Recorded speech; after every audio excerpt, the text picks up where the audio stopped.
ఇక్కడ చూడండి, ఇది ఏదో రాజకీయ పార్టీ నిర్వహిస్తున్న సభ కాదు, అలా అని కులానికి మతానికి సంబంధించి నిర్వహిస్తున్న సభ అసలే కాదనమాట. అయితే ఇది ఎక్కడంటే బంగ్లాదేశ్ లో రిజర్వేషన్లకు వ్యతిరేకంగా స్టూడెంట్స్ చేస్తున్న నిరసనలు అనమాట.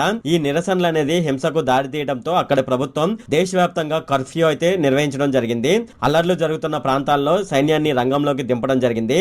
బంగ్లాదేశ్ రాజధాని అయిన ఢాకాలో ఇంటర్నెట్ మొబైల్ సేవలు అయితే పూర్తిగా నిలిపివేయడం జరిగింది. అన్ని రకాల సభలు నిరసనలను పూర్తిగా నిషేధించడం జరిగింది. అంతేకాకుండా అక్కడ నిరసనలు తెలుపుతున్న స్టూడెంట్స్ పైన బాష్పవాయు గోళాలు, రబ్బర్ బుల్లెట్లు, పెద్ద శబ్దాలతో చేసే గ్రానైట్లు ప్రభుత్వ భద్రతా బలగాలు ప్రయోగిస్తున్నాయి అన్నమాట.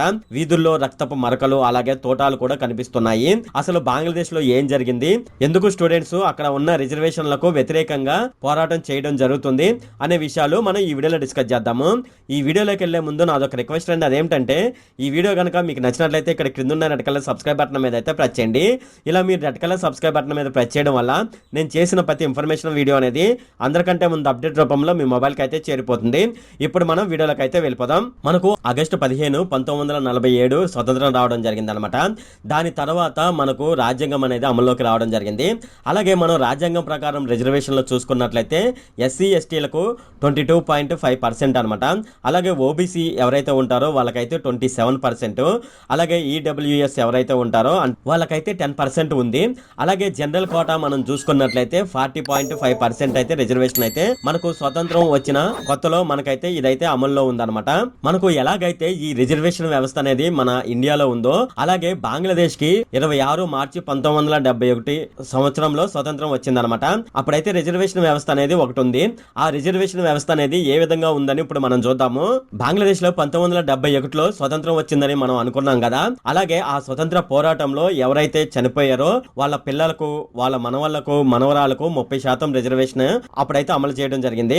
10% స్థానిక పరిపాలనా జిల్లాలకు ఇవ్వడం జరిగింది. అంటే స్థానిక జిల్లాల్లో ఎవరైతే వెనుకబడి ఉన్నారో వాళ్ళకైతే 10% రిజర్వేషన్ అనమాట.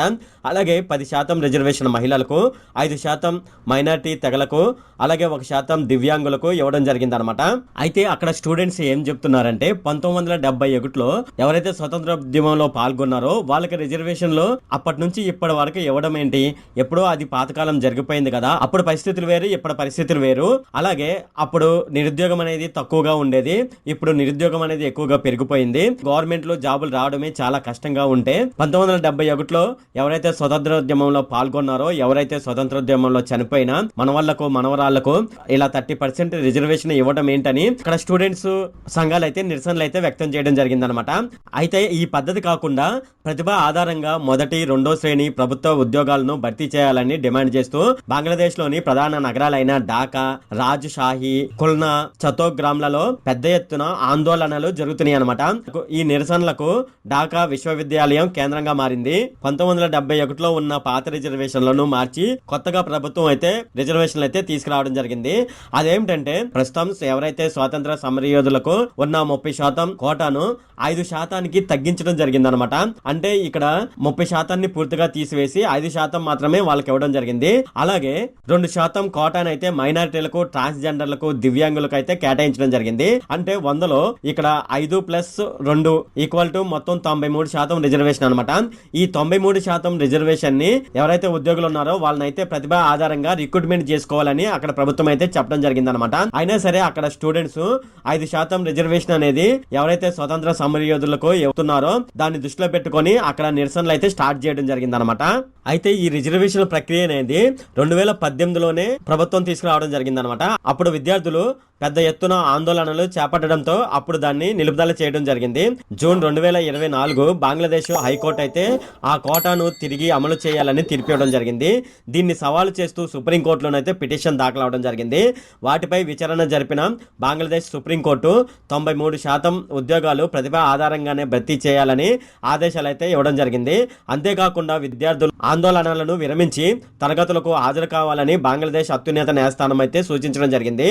సుప్రీంకోర్టు సుప్రీంకోర్టు తీర్పుతో వారం రోజులుగా ఆందోళనలతో అట్టుడుగుతున్న బంగ్లాదేశ్ లో శాంతియుత వాతావరణం అయితే నెలకొనే అవకాశం అయితే త్వరలోనైతే ఉందన్నమాట.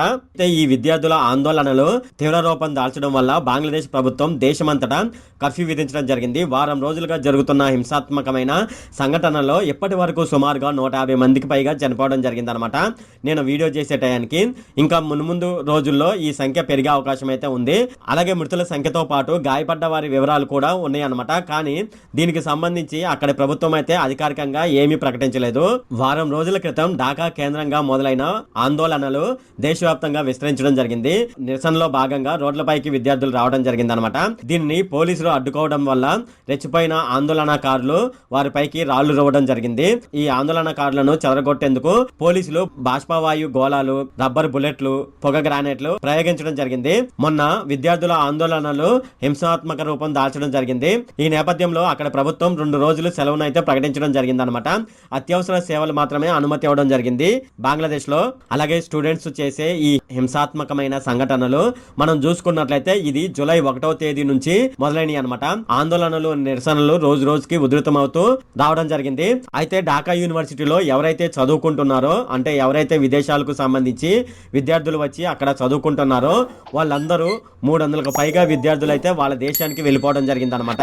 అలాగే దేశంలో ఉన్న విద్యాలయాలు, యూనివర్సిటీలు మూసివేయాలని ప్రధానమంత్రి అయిన షేక్ హసీనా ప్రభుత్వానికి ఆదేశించడం జరిగింది.